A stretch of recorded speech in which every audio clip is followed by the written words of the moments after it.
Okay, so in the last lecture, in the last two lectures, we saw second proof of finiteness of class group. So, in the first of those lectures, we proved using geometry of numbers that ideal class group of a number field is finite. This was done using an arbitrary set S, which is bounded, closed, convex and symmetric about origin. And in the second of those lectures, we made a good choice of S, so that we get a nice constants in our proof. Now, today we are going to do something slightly different, as I promised last time. We are going to prove Dirichlet's unit theorem.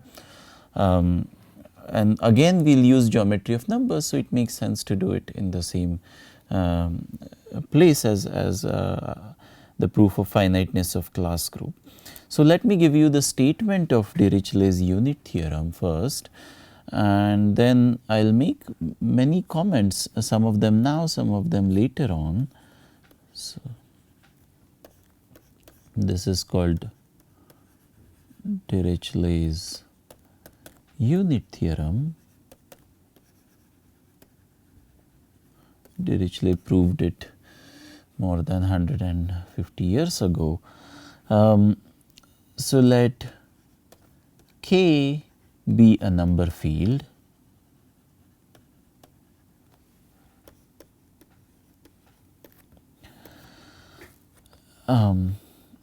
then if you look at units in K, okay, so star here means units. So, these are all x in OK such that there exists y in OK with xy equal to 1. This you can take as an exercise is same as saying set of all x in OK such that norm from k to q of x is equal to plus or minus 1. Okay, so, this is an easy exercise if you like. So, what does the theorem say? It says that the group of units in K is a finitely generated Z module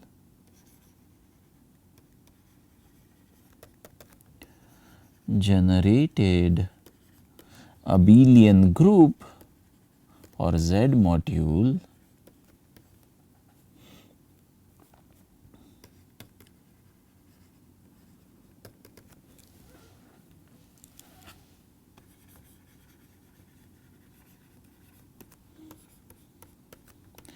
they are the same thing. Z modules are abelian groups and abelian groups are Z module. In fact, what you can say more, if you torsion out by, if you mod out by torsion of OK cross, then this has rank R1 plus R2 minus 1. Okay. So, what is torsion? This is torsion of OK cross, which is equal to set of all x in OK cross such that there exists n bigger than or equal to 1 with x to the n is equal to 1. Okay. So, this n depends on x that we are taking. Okay. In other words, these are roots of unity because we are in a field. Now, as I said, I want to make various comments about this. OK is a finitely generated abelian group. We saw that earlier. It has rank n. That does not mean that OK cross will be finitely generated abelian group, okay, a priori. You could have, OK could have, I mean, many things can go wrong.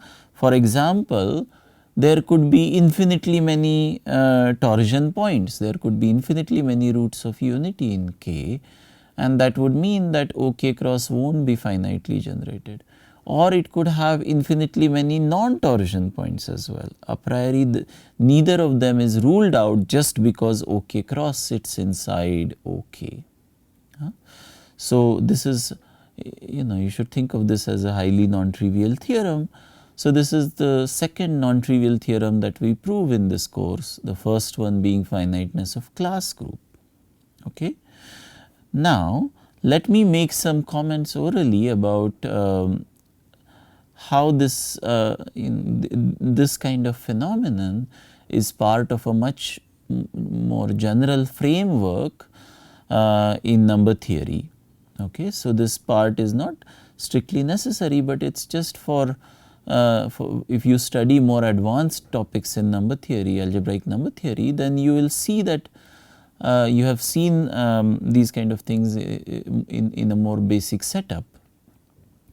So, if you study the theory of elliptic curves, and if you look at points of elliptic curves over number fields, so just say over rational numbers, then there is one important theorem about it and one important conjecture about it. The theorem about elliptic curves is called Mordell-Weil theorem. So, for rational numbers it was proven by Mordell. It says that the points on elliptic curves, rational points on elliptic curves, forms a finitely generated abelian group. Okay. So, one should think of that theorem as an analog of Dirichlet's theorem, and then there is a conjecture about elliptic curves which is part of the Birch and Swanerton-Dyer conjecture. It says that the Tate-Shafarevich group of an elliptic curve over rational numbers is finite, and you should think of that conjecture as analog of the class group, finiteness of class group. So, you see very quickly these two theorems that we prove for number fields, they become highly non-trivial, and in fact in one of those things we do not even know how to prove finiteness of the Tate-Shafarevich group in general. Okay. In any case, that much for the digression and general motivation of why one should understand these theorems very well, because they form the first step of a highly non-trivial framework in arithmetic geometry, algebraic number theory. Okay, and now we go on to the proof, and as I said, I am going to again use geometry of numbers to prove this. So, the most relevant part here, the biggest idea is we define what is called Dirichlet's regulator map.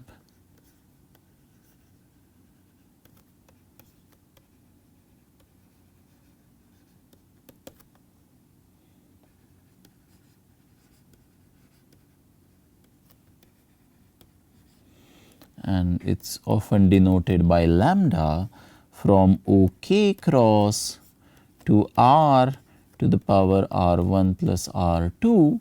And what is this map?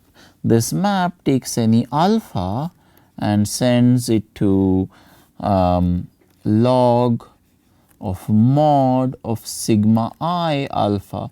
So, let me remind you what sigma I is.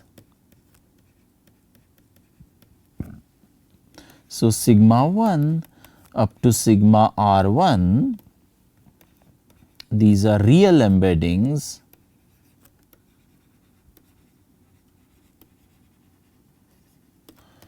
of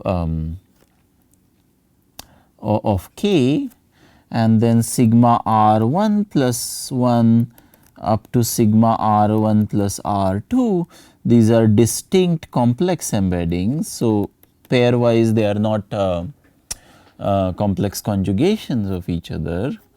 So, okay, maybe just to make it somewhat less ambiguous, I'll write it as sigma R1 plus 1, sigma R1 plus 1 bar, and so on, sigma R1 plus R2, sigma R1 plus R2 bar, bar being the complex conjugation.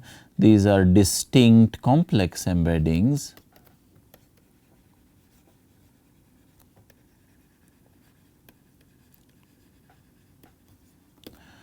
of k. Okay. So, this is a notation that we have seen before. Okay. Now, as is usual, I am going to we are going to prove this in many steps. Now, what I do is first I define H to be a certain subset of R1 R to the power R1 plus R2. So, this is X R1 plus R2 in R1 plus R2 such that summation I going from 1 to R1 Xi plus 2 times summation j going from 1 to R2 x R1 plus j, this is equal to 0. Okay. Okay. So, H is a subset cut out by a linear equation, one linear equation. So, this is what is called a hyperplane. So, H is a hyperplane in R1 plus R2. Okay. So, you see its dimension of H is R1 plus R2 minus 1. Okay. So, H is in fact a vector space. Okay. Not every hyperplane of course is a vector space, but H is a vector space because it is given by this particular equation, and its dimension as a real vector space is also R1 plus R2 minus 1. Okay. So, so that is okay. So, first claim that we are going to make is image of lambda is contained in H. Okay. So, image of lambda is a subset of H. Now, this is very easy to verify. How do you do that? Well, you take something in the image of lambda. What does that look like? Sigma 1 of alpha and so on, log of sigma R1 plus R2 of alpha. Okay. And I want to show that this is in H. So, I just take its sum. So, summation I going from 1 to R1 log sigma I alpha plus 2 times summation j going from 1 to R2 log of sigma R1 plus j alpha. Okay. And if you write this properly, then you get log of product I going from 1 to R1 sigma I alpha product j going from 1 to R2 mod of sigma R1 plus j alpha squared. And if you think for a second about what this is log of mod of norm from k to q of alpha. Okay. And by this easy exercise that I had in the statement of the theorem, this is same as log of mod of plus or minus 1, which is 0. Okay. All right. So, that gives us our claim that image of lambda is contained inside H. Okay. Well, and why is that a good thing? We want to show that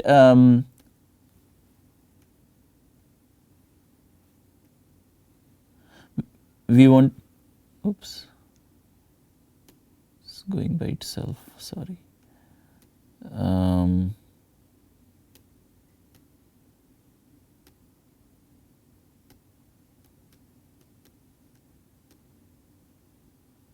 Yeah, we want to show that lambda has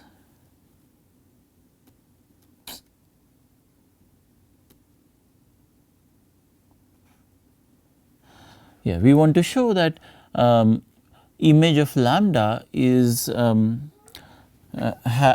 modulo its well, image of lambda is a lattice in H. So, what we will show, so our claim is going to be that image of lambda is a lattice in H, and so that will show that image of lambda is a free abelian group of rank R1 plus R2 minus 1. And the next thing we want to show is that kernel of lambda is finite. Okay. All right. So, how do we show that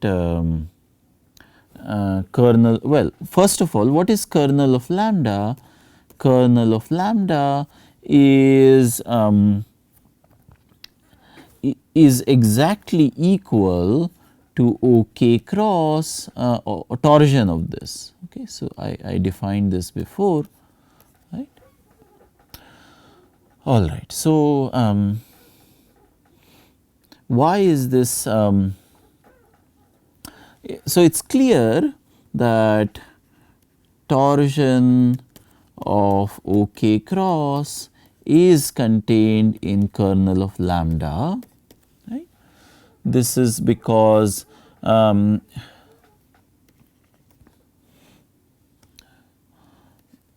of sigma I of alpha is equal to 1 for any alpha such that alpha to the n is equal to 1 for some n bigger than or equal to 1, right.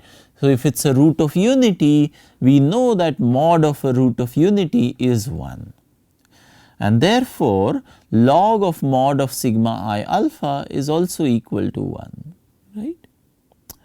So, that shows that the torsion of OK cross is contained in lambda, right.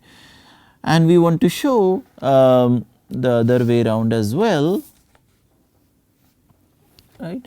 So, if alpha belongs to kernel of lambda, then we know that log of mod of sigma I alpha is equal to 0 for all i's. So, for all 1 less than or equal to I less than or equal to R1 plus R2. Okay. So, hence mod of sigma I alpha is equal to 1 for all i's between 1 and R1 plus R2.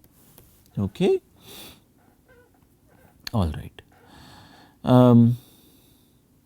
So, this means that okay. So, this means that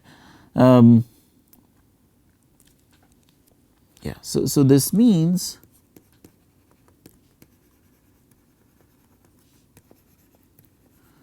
that kernel of lambda is contained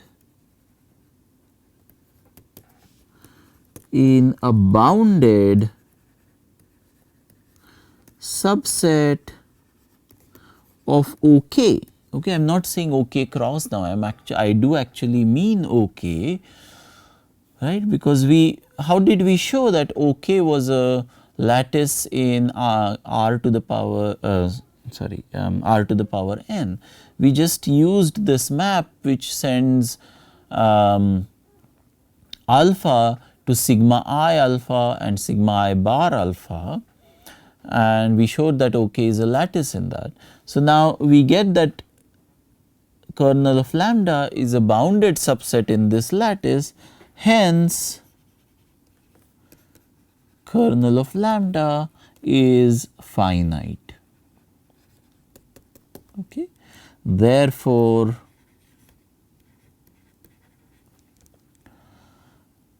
kernel of lambda is equal to torsion in OK cross.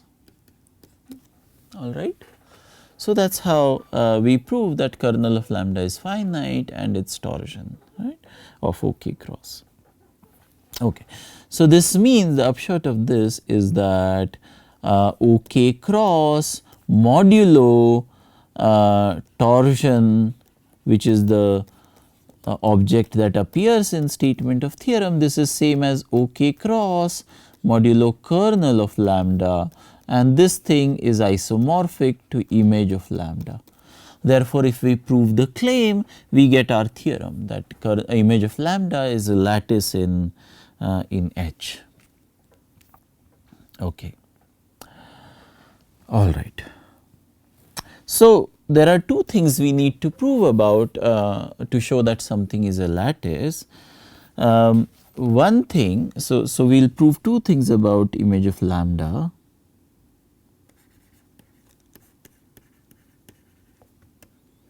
A is image of lambda is discrete in H, and B is image of lambda spans H. So, these two things together will imply that image of lambda is a lattice in H, right. We had these three properties of lattice and we said any two of them implies the third one very early on in this course, and these are two of those properties. So, it suffices to prove these two properties. Okay. So, A is actually easy to prove. So, we will start with A. Okay. So, take a bounded neighborhood U of origin in H, then so this idea is very similar to the idea that we use for kernel of lambda. So, then sigma I of alpha is bounded for all i's between 1 and R1 plus R2. Okay. Therefore,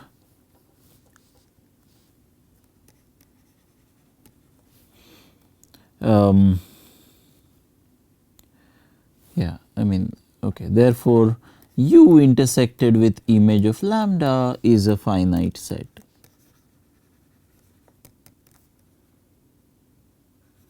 Okay. And hence, image of lambda is discrete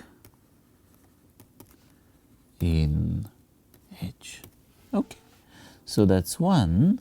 Now, to prove B, it is somewhat trickier, and what we are going to do is we are going to show that there is no, so there is one non-trivial relations, linear relation between image of lambda in for the coordinates of image of lambda, and it is this linear relation that H satisfies. Okay, that defines H. We are going to show that there is no other non-trivial relation. Okay, so what I am going to do for B is the following. So, let lambda 1 up to lambda R1 plus R2 be real numbers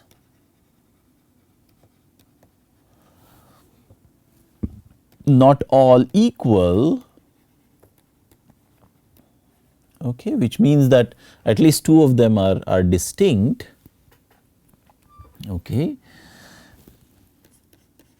Then we show that there exists eta in OK cross such that I define this quantity f of eta, which is lambda 1 log mod sigma I eta up to lambda R1 log mod sigma r, sorry, this should be sigma 1, this should be R1 eta plus 2 times lambda R1 plus 1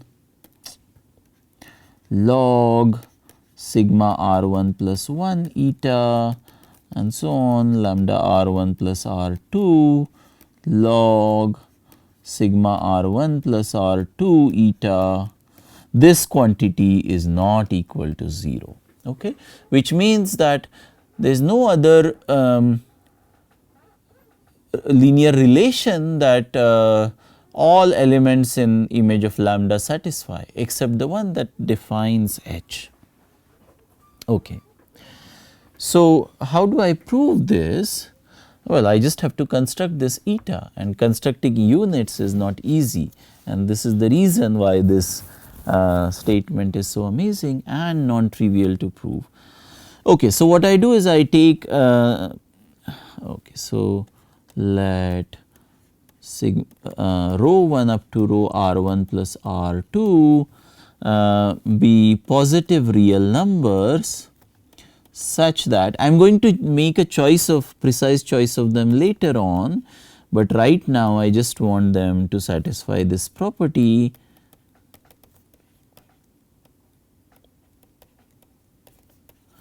This is equal to 2 by pi r2 mod of dk to the half, and let me call this quantity A. Okay, so this quantity is capital A.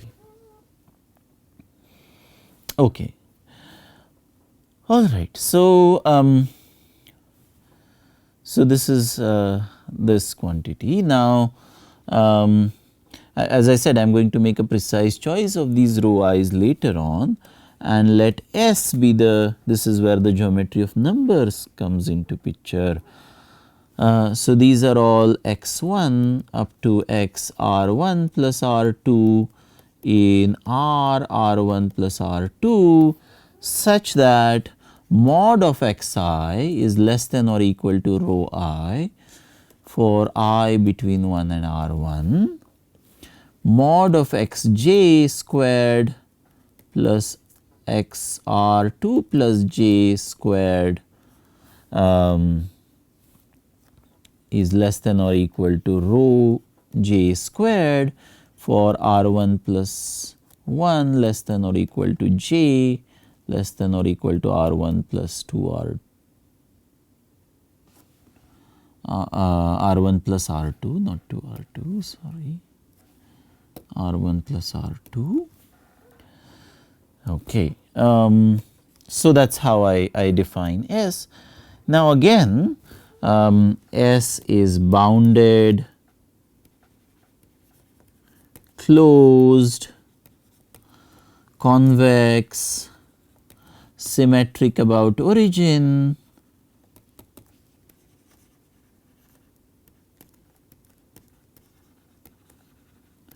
in r to the power r1 plus r2, right. Furthermore, volume of S, we have computed this before in some sense, volume of S is simply equal to 2 to the power r1 plus r2 mod of dk to the half. And if you like, you can take this as an exercise. It is not a hard exercise at all. This is just the way the rho i's are defined, and the computation and the way the discriminant is defined. Okay. So, it is a good exercise to do. It is not difficult. You will be able to do this exercise easily if you have understood the course up to now. Okay. All right. So, what does this mean? So, by geometry of numbers, this means that S intersected with OK is bigger than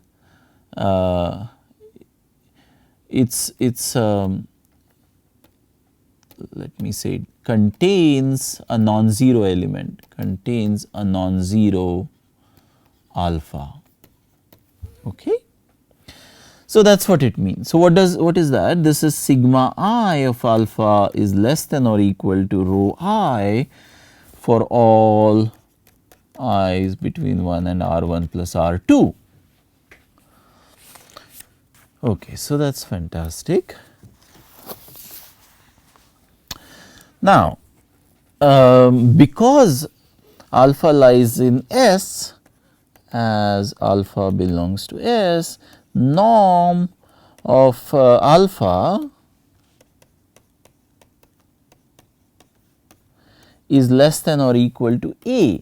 This is just because these rho I rho 1 up to rho r1, rho r1 plus 1 squared up to rho r1 plus r2 squared is less than or equal to A. But now, as alpha belongs to OK, norm of alpha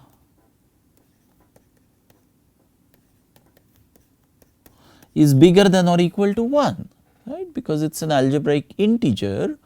Its norm has to be an integer. So, it is bigger than or equal to 1, and so we end up proving the following. So, hence you put these two things together, we get norm of